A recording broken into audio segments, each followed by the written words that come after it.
It's 18 months to the day since the accident, so just a bit of an update about what I can feel and what I can move. And there's a lot of detail, I probably can't go into everything.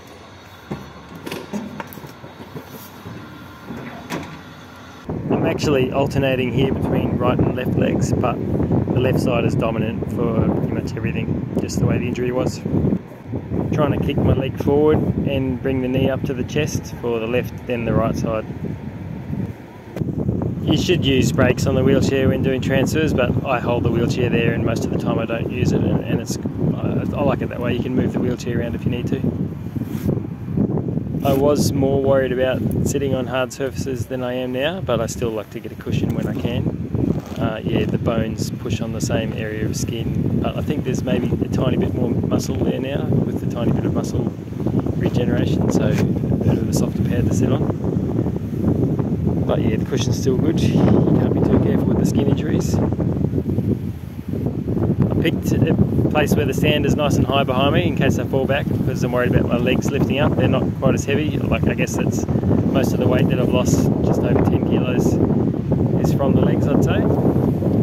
Looking forward to trying sailing tomorrow for the first time.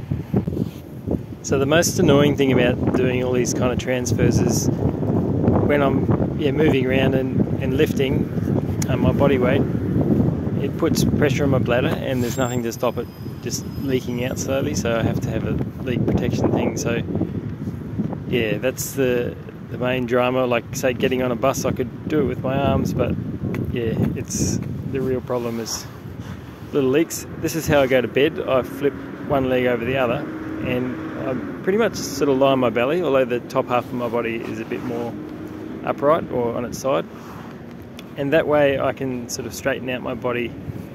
And yeah, when you're sitting in a chair you're always bent up, so sometimes I do some standing, but this way I get to flatten out my body and not be in the same position. So okay, usually I'm pretty straight down for the first part of the night, and then I go a bit more on the side. Lift my heels up. So there's not much going on here, but basically the first 6 months after the injury I had nothing, not even the hips. Like, now I can move my knees inwards pretty strongly. So this heel up, that heel up, thumb up, out, legs in.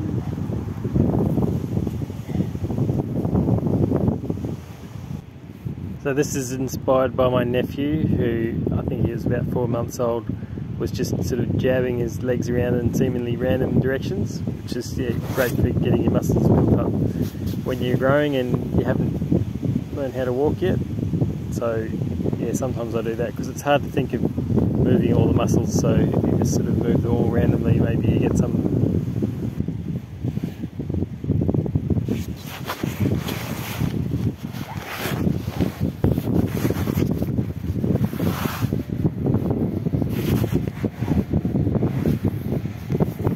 Generally a lot worse. I don't feel hot and cold here. I do here, but not my feet.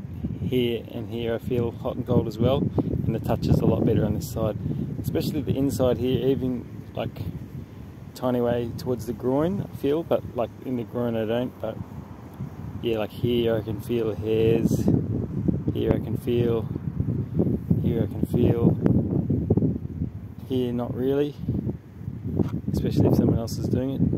There I can feel a bit. Around the knees is important because you can bump them. There is good, like, you know, there's something coming through for sure. And feet, yeah, basically I can feel, where is it? Yeah, there is really good. So when I'm moving my foot, so it gets moved, I can feel the skin around there move, so it gives me an idea that something's going on. And I'm not sure, basically there's nothing on the feet,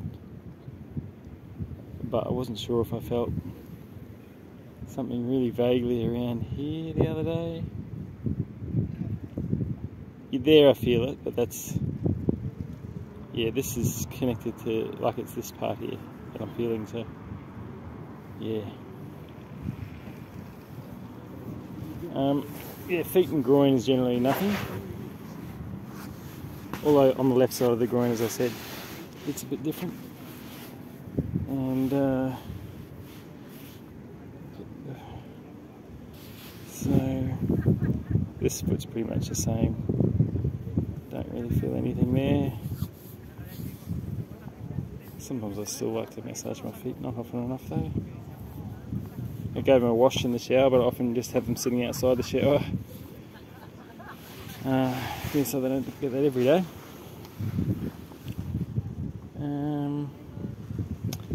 Yeah, I don't really feel much on my bum as well, which is a bit of a problem because you're sitting on it, and if there's skin damage, you don't really know about it. That's all I can think of at the moment. This is a bit of a report that I can look back on later, and yeah, it's still getting slight improvements, like especially through the leg motor. So I haven't given up hope, but yeah, you tend to think that things plateau out a bit by now. Another weird thing is the neuropathic pain. I was going to say at the moment I feel comfortable, but then I'm like, actually I got this kind of electric sort of tautness around my feet. And yeah, there's a weird thing, like if I touch my skin here, even though this is perfectly normal feeling, like this skin will give me weird feelings in my calves. So yeah, like basically there's some wires crossed around my lower back, especially where it used to be really annoying and now I'm a bit more used to it, but you get the weird feeling in your legs. When I go over these bumps in the wheelchair, the little wheel vibrating, like it causes a lot of neuropathic pain. Usually you're busy and it doesn't matter, sometimes it's really a pain, and yeah, often I go on the smooth bits in between to save that. And occasionally, like I haven't had it I've had it a few times in the last week or so, but occasionally you get these jabbing pains and it's always in the same spot, and it could be once for a couple of seconds and then you won't get it for a few more minutes, but it's really annoying, and yeah, it's quite painful. It's like someone stabbing a knife in your leg or something, or a prick anyway, and yeah, it can be really annoying. It can stop you, it'd be hard to sleep, but usually I do fall asleep eventually, and it's usually only a day or maybe the next day and then it's gone. Always in the same spot, just annoying you. That's probably the most annoying or the hardest to deal with neuropathic pain, but I've never taken any drugs, never needed to have pain relief or anything like that, so could be worse. But yeah, I've got that sort of electric sort of tightness feeling around my feet at the moment, but yeah, it's just part of it.